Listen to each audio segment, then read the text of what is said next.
All right, I'm no plant expert, but I just want to show you probably the best way to get wisteria to bloom.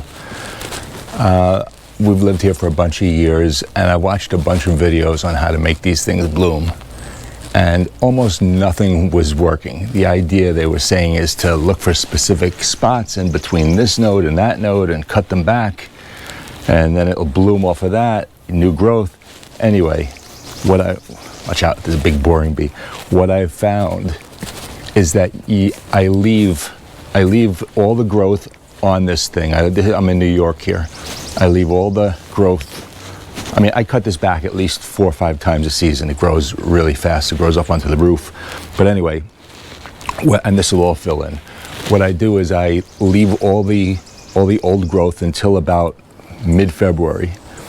And the first warm day we have, February or March, I come here with a big gas-powered hedge clipper, and I just trim the whole thing back.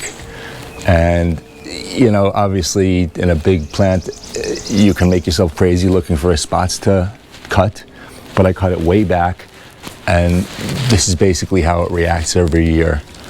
Get a whole bunch of blooms. I don't fertilize it. And that's really it. I cut out a little bit too much from this area this year, but it'll fill in. This thing is so prolific. I mean, you got to really keep an eye on this. When we first moved in, I had no idea what it was. But it really is beautiful when it blooms. I wish we could get it to bloom multiple times a year. It's blooming quite a bit up there. So anyway, that's it. Leave the growth on there, and then just before growing season, cut it way back. And I guess it blooms from new growth, kind of right. I don't know what it does. But it does this, and it looks good, and it smells good, and it does this every year. Okay, the couple of years at the beginning when I didn't cut it back, when I cut it back like in the fall, it didn't bloom. All right, so you got to cut it back just before the spring. I'm gonna get in here before I get stung by some of these things. Thanks for watching.